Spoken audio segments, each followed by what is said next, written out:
Aquí estamos con Hugo Alconada Mon. Momento terrible, porque uno supone que este tipo de libros, como el que él acaba de publicar, podría tener algún tipo de impacto electoral. Pero la gente se preocupa por esto o no se preocupa por las denuncias de corrupción, las pruebas sobre la corrupción, porque lo más importante y lo más original de Hugo es que en general aportás muchas pruebas. Sí, pero no. En la práctica no es un tema caliente para la sociedad argentina el eje corrupción. No lo ha sido ni en los años 90, cuando Menem gana su reelección y era rubio de ojos celestes, pese a todo lo que ya había hecho Diputrucho, Gas del Estado, María Julia Antel, con, ¿te acordás?, AMIA, Embajada, y ganó. Y no lo es ahora. No lo es. Esto es, digamos, una cuestión argentina. No sé si Argentina, sí. Creo que también hay otros muchos países en los cuales cuando hay ciclos de bonanza económica la gente prefiere no tocar al conductor.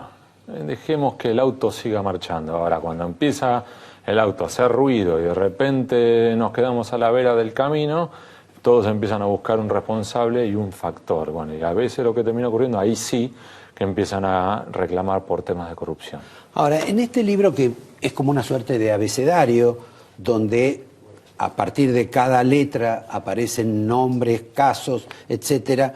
Por ejemplo, uno de actualidad es ¿quién es la Morsa? Está en el libro. En efecto. Y la sospecha que hay es que sí, sería o podría llegar a ser el jefe de gabinete Aníbal Fernández. El punto aquí es, esto es lo que creen dos de las tres familias de los chicos o los empresarios que fallecieron en el triple crimen, que son los de Bine y Ferrón. Bueno, parecen muchachos como inocentes. No, no lo eran. Eran empresarios que estaban metidos con tráfico de efedrina, con droguerías, aportes de campaña para la campaña de la presidenta Cristina Fernández de Kirchner, y que al mismo tiempo, por ejemplo, uno de ellos, que era Sebastián Forza, era un muchacho que justamente era uno de los conectores. Es decir, si uno toma un caso por separado, uno podría decir que el protagonista derrapó, es la oveja descarriada, la excepción. Ricardo Jaime se tentó. O Sebastián Forza, bueno, uno tiene un desliz. Pero se tentó, pero todo el día, todas las semanas reportaba a alguien. Y algo más, cuando empezás a observar que en distintos casos se repiten las prácticas, se repiten los jugadores y hay conectores entre sí, hay algo por debajo del caso. Entonces, Sebastián Forza sabía o tenía datos sobre quién podría haber sido el asesino de la masacre de Unicenter. Conocía a los aportantes de la campaña de Cristina Fernández de Kirchner. Sebastián Forza, Roberto, él hablaba sobre los otros 4.2 millones de dólares que entraron en el vuelo de Antonini antes de que yo lo revelara en el diario La Nación, meses antes. Y yo no hablé con él, y él no habló conmigo, ni habló con ninguno de los que yo conozco. Más aún, habló antes de que Guido Alejandro Antonini Wilson lo expusiera y confirmara en la Corte Federal de Miami. ¿Cómo supo Sebastián Forza que en el vuelo de Antonini hubo otros 4.2 millones de dólares? Bueno, tampoco lo sabemos nosotros. Hay mucha gente que no lo sabe. Pero entonces tenés a Sebastián Forza sabiendo y conociendo datos del caso Antonini, con datos de Unicenter, aportante de campaña, tráfico de efedrina y la Morsa. Ahora, perdón, y vinculación con Venezuela. En efecto. Entonces, porque hasta ahora es carteles mexicanos. Pero entonces tenés una y otra vez personajes que por debajo de la superficie vinculan caso tras caso de estos libros. Entonces, por ejemplo, este libro, de manera sintomática, como bien decías, es el ABC. ¿Por qué? Porque dice A, aerolínea, B, BAE, C, Chicone, D, debido, E, Echegaray, etc. Ahora, otra vez, en este libro yo encontré por lo menos 25 conectores. Manuel Pero esto Vázquez. debería ser, estimado amigo, debería ser una especie de enciclopedia, no un librito de... Bueno, te vas a reír, Roberto. Son 500 páginas y tuve dos extraordinarios colaboradores, que fueron Maya Jastreblansky e Iván Ruiz, y entre los tres a menudo discutíamos a quién dejábamos afuera. Entonces había capítulos, letras, en las cuales teníamos 3 potenciales casos distintos. Entonces era decir, bueno, pero si ponemos dejamos afuera estos 2. Entonces empezábamos a discutir entre nosotros cuál era el más picante, o el más relevante, o el más sistémico. Y ahí es donde cobra otro valor. Y lo sistémico te referís, por ejemplo, porque en todas estas cuestiones hay una cabeza. Néstor Carlos Kirchner. Y lo que tenés aquí que era interesante, vos debés haber hablado con él. Yo hablaba con él. Yo bastantes veces, Bueno, muchas veces. Néstor, lo habrás escuchado, que él realmente creía en la idea de la burguesía nacional y realmente estaba convencido que había que recrear un empresariado local. Y él hasta envidiaba, si querés, a los brasileños diciendo, mirá, los brasileños tienen la camiseta puesta y los brasileños tienen una fábrica de lo que fuere y no te la venden si sos extranjero. Yo podría discrepar sobre ese pensamiento. A ver, Primero, ¿por qué? porque no creía en todo lo que me decía Néstor Kirchner, a pesar de que tenía una relación bastante amigable con él y cariñosa en algunos planos. Aparte, los dos simpatizábamos por el mismo club, hablábamos de las adyacencias del club, etcétera. Pero en principio siempre me pareció que su voluntad de tener una burguesía nacional no tenía más que ver con la posibilidad de controlar a esa burguesía que controlar al universo de las multinacionales. ¿Cuál es el subtítulo? Bueno, no lo leí. El ABC de la corrupción, de la burguesía nacional kirchnerista y del capitalismo de amigos. ¿Por qué Roberto es la piñata? En 1990, muy corto, 1990 Nicaragua, Frente Sandinista, pierde una elección que ni siquiera imaginaban que podían perder. La perdieron frente a Benedetta Chamorro. Se van. Lo que hace Daniel Ortega es armar lo que desde entonces se conoce como la piñata. De hecho, se puede googlear y se podrá conocer. De hecho, él mismo la defiende en entrevistas como, por ejemplo, una que le hizo Miguel Bonazo, que es buenísima, en página 12. Te la defiende, no es que te dice es mentira de la contra. No, te explica por qué con fundamentos políticos. Ellos sostenían que iban a tener que caminar por el desierto, que tenían que convertirse en parte del poder permanente y que tenían que tener suficientes fondos como para poder aguantar la caminata en el desierto. Pero perdón, eso si vos te lo querés creer, te lo podés creer, tenés todo tu derecho. Pero lo único que uno ha visto en toda esa cuestión es que hubo alguien que se sobrealimentó de todo ese proceso. En Nicaragua, cálculo oficial de la Procuración General de la República Nicaragüense es que se llevaron 1.300 millones de dólares. El PBI de ese momento en Nicaragua era de 1.013. Es decir, que se llevaron más que todo el PBI de todo un país de todo un año. ¿Qué hicieron? Se repartieron y dijeron, vos comprás ingenios azucareros, vos comprás fábricas, campos, medios de comunicación, cadena de cine, cadena de restaurantes. La idea política, ¿cuál era? Decir, vamos a ser parte del poder permanente, vamos a tener que caminar por el desierto y cuando tengamos que, por ejemplo, financiar campañas electorales, decirte, dame 5, dame 5, dame 5, dame 5. Hay un juez que nos está molestando, hay que comiarlo, dame 1, 1, 1, 1. Ahora, esto, como bien vos decís, lo que empieza como una idea política, te rapa. Y terminás con algunos dirigentes con una robe de chambre de seda. Hoy hay algunos dirigentes que viven en mansiones en Managua, que valen 6 millones de dólares. Si ya en Buenos Aires una mansión de 6 millones de dólares te llamaría la atención, imagínate en Managua. Ahora, lo que ocurrió aquí en Argentina es algo parecido. Lo que comienza como una idea política, que podés defender o no, que podés creerle o no, deriva rápidamente en capitalismo de amigos y deriva luego en un secretario de transporte volando en un avión de 4.2 millones de dólares o un vicepresidente de la nación como dueño de la máquina de hacer billetes. Perdón, me parece que no me estás nombrando a los principales amigos del poder económico. Es que ahí tenés, yo creo que hay como 2 o 3 niveles. Vos tenés los que realmente eran burguesía, ¿sí? Por ejemplo, que eran, supongamos un Ernesto Gutiérrez, un Mindlin, que eran empresarios que ya venían de antes, que ya venían de espalda, que ya eran conocidos, que ya eran parte del establishment y que al mismo tiempo empezaron a desarrollarse y crecerse mucho más de lo que ya estaban muy desarrollados. Pero multiplicado por 27. Luego eso tenés, no tiene ningún grado de normalidad. Luego tenés otros que yo creo que son los Cristóbal López, los Eskenazi, los Electroingeniería, que también ya eran fuertes y que expanden muchísimo más. Y que incluso lo que tiene interesante este libro, como vos bien sabes, Roberto, yo antes de publicar, llamo. Y te doy la chance de interactuar, hablar. Y que me expliques lo que me tengas que explicar. Y varios de ellos, el equipo de electroingeniería, el equipo de, por ejemplo, Cristóbal López, incluso te cuentan de cómo era esta interacción. Ahora, y hay otro nivel, que ya empieza a ser el capitalismo de amigos, un Lázaro Báez, que constituye su empresa Austral Construcción en la nave insignia de su grupo, días antes que entre Néstor Kirchner a la Casa Rosada. No tiene ningún sentido.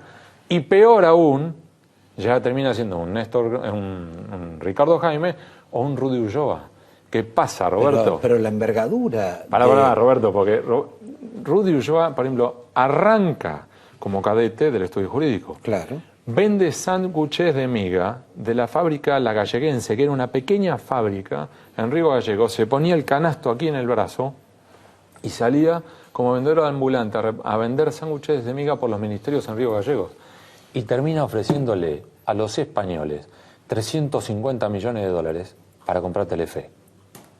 Digamos que en Estados Unidos un hombre de esa capacidad de prosperidad sería envidiable por las revistas americanas, en algún sentido. Self-made man. Exactamente. Lo que pasa es que hay varios de esas características. Es que ahí eso es otro eje interesante de esto, es, otra vez, como te decía antes, Roberto, si vos vas a un caso solo, vos podés decir, es la excepción, es lo llamativo. Si empezás a observar que se repite la práctica, y entonces si te digo que, por ejemplo, cuando desembarcan los eskenazi en YPF, si te digo que yo hablé con el intermediario, el que intermedió entre Kirchner y los españoles, y si te digo que ese intermediario antes, o incluso al mismo tiempo que se lo ofrecía a los eskenazi, se los ofrecía a Cristóbal López, y si te digo que el grupo de Cristóbal López me confirmó que en efecto fueron abordados, y que la respuesta de ellos era, no tenemos la espalda suficiente para entrar en YPF, pero que ellos mismos me dicen, mira, si hubiéramos sabido que nos iban a dar las facilidades que le dieron a Eskenazi, nos tirábamos de cabeza. Ahora, y algo más, Roberto. Y las si te digo, facilidades se las dio el gobierno argentino. Junto con, o negociando con Repsol. Ahora, algo más, porque ahí podría decir la cuestión política otra vez, de tener un pie en una principal empresa energética argentina. Ahora una pregunta, porque si hicieron eso para quedarse con YPF y se lo quedaron, después, ¿por qué Cristina los despidió? Y además le nacionalizó la empresa. Porque hay un antes y después en la muerte de Néstor Kirchner. Esto es, que Néstor era de digamos, de una determinada conducta y Cristina es de otra conducta. Y que tienen distintos amigos, y tienen distintos interlocutores, y tienen distintas personas de confianza. Esto es como cuando te divorciás. Y hay unos amigos que quedan para uno y otros amigos que quedan para otros. O enviudás. Y si vos eras amigo del fallecido, a la viuda quizá no la volviste a ver nunca más. Y entonces empezás a ver un reacomodamiento de piezas, en las cuales hay algunos que empiezan a retroceder posiciones, Rudy Ulloa, por ejemplo, o que empiezan a quedar atrás. Los eskenazi, por ejemplo. Y hay otros que empiezan a crecer. Carlos Zanini, que tenía otro rol, al cual Néstor Kirchner lo respetaba, pero en otro rol, mientras que Cristina le da un rol más político. O, por ejemplo, un Julio De Vido, que se tiene que modificar. O un Máximo Kirchner, que con Néstor estaba totalmente corrido al costado y que con Cristina empieza a ganar otra posición. Bueno, además son herederos. Pero entonces digamos, cambia. Quieran o no, han recibido un legado cuya imprecisión, porque vos en la piñata decís cuál es el monto general de lo que ha sido, digamos, la revolución sandinista. Lo que no sé si ensayás acá, cuál es el monto de la revolución kirchnerista. No, porque es incalculable. Y porque además cada uno de los interlocutores que tuve para este libro, para que te hagas una idea, un solo capítulo tiene más de 250 fuentes. Este libro tomó 10 años. El proceso de investigación. Sí. El sentarme y escribirlo fue más corto. Pero para que te hagas una idea, el material era como si fuera este espacio acá atrás mío, del piso hasta acá, de papeles, más lo que tengo en CD, pendrives y demás. Y entonces, cuando yo hablaba con las fuentes sobre esto, claro, las cifras que me decían eran incalculables, eran tan, si querés, hasta insostenibles, o tan poco creíbles, que aun cuando yo le doy asidero a quienes hablan conmigo, les digo, mira, si yo publico esto no me lo van a creer. Hay un dato que a mí me resulta particularmente interesante. Vos hablás, digamos, de que hay una especie de sistema hasta la muerte de Néstor Kirchner. Y después que parte de ese sistema desaparece, se continúa por otra vía, pero no vinculado a Cristina de Kirchner. Ese sistema de capitalismo de amigos, de lo que queda, ¿sigue con Cristina? Te lo complico más. Va a seguir después. Y no importa si la Casa Rosada la van a pintar de naranja, o de amarillo, o de verde, blanco, violeta, o del color que quieran. Acá hay un sistema en el cual se promueven ciertas prácticas y se calcula la protección posterior. Eso implica la Jueces, complicidad de la justicia. Fiscales, organismos de control. Hoy los verdaderos profesionales de la coima ya hacen el cálculo de cuánto dinero tienen que poner de contingencia. Cuánto va para el abogado defensor, para el fiscal, para el juez, para los camaristas de casación, etc. Está todo calculado. En el monto global, los verdaderos profesionales. Te falta la corte. Los verdaderos profesionales. Entonces, con eso ya estás hablando de algo que excede al kirchnerismo. Y esto también yo quiero ser bien claro. Acá hay un sistema que incluye jueces y fiscales, en los cuales vos tenés organismos de control que están debilitados, Fiscalía de Investigaciones Administrativas, Oficina Anticorrupción, la CIGEN, en la cual está a propósito diseñado de este modo. Y que en definitiva, otra vez, sea quien venga, luego que van a ofrecer sus servicios.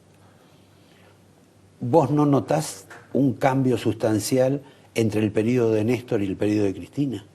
Sí, yo veo algunas prácticas que se modifican, algunos nombres que se modifican, y yo también creo que la forma de abordar el dinero de Néstor era muy distinto que el de Cristina. Yo realmente me da la sensación, a ver, voy más atrás. Para mí, los primeros 2 años y medio de Néstor Kirchner fueron de los mejores desde el retorno de la democracia, junto con los 2 o 3 primeros de Raúl Alfonsín.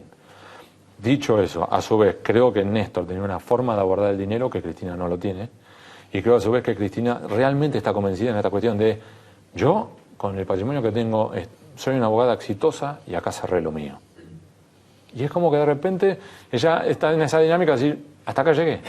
Ahora, después, claro, hay un montón de otros jugadores. El problema es rechazar la herencia. Es que hay un montón de otros jugadores que empiezan a cobrar otra relevancia. Y en esto, vos bien lo sabés, Roberto, cuando hice la investigación de los hoteles de la presidenta, que tomó 4 años de trabajo, 2 años de verificación del material y publicarlo, uno de los ejes notables era que esta operatoria comienza con Néstor Kirchner vivo, que hay un punto de inflexión en Néstor Kirchner cuando fallece, pero que luego el dinero se sigue cobrando. Los cheques seguían emitiéndose a nombre de Néstor Carlos Kirchner con el número de cuenta, y tengo la copia incluso de los cheques, pero que entraban al acervo sucesorio, y el que los terminaba por cobrar era Máximo Kirchner. Con lo cual, uno de los que tenía que ir a dar a la justicia algunas explicaciones era el hijo. Por esa razón, uno sabe también cuál es la situación del juez Claudio Bonadío. Que ahí tenés otra de las prácticas recurrentes de esto. Juez que molesta, juez que es apartado. Me parece que es un libro algo más que entretenido, se lo sugiero, te agradezco a vos, te pido que por favor se lo dediques a la persona que va a tener la fortuna de lograrlo cuando mande su carta, su mail, y sinceramente solo una expresión de tristeza puede tener uno frente a un acontecimiento de estas características. Ahí diciendo con vos. ¿Vos te pone contento? No, contento no, pero soy optimista. Bueno, ¿sabes por qué? No. Porque depende de la sociedad. La sociedad es, de algún modo u otro, la sociedad ha acompañado este proceso. Por supuesto, pero recordemos, hoy avanzamos, retrocedemos, tenemos nuestros traspiés, tenemos nuestros tortazos. Hoy la sociedad está mucho mejor que en 1983. Y yo creo que, como dijo el doctor Broda, de acá quizás no sea el próximo gobierno, quizás no sea el siguiente, quizás vos y yo no lo veamos, pero esto va a mejorar. Bueno, les voy a sugerir que lean a un filósofo que se llama Elías, y se lo voy a recomendar a él también, que más o menos está en esa tesitura de que el mundo en general mejora. Lástima que a nosotros no nos tocó. Te agradezco, firmá el libro, despedite, te doy el angelito y a ustedes los saludo hasta el próximo lunes.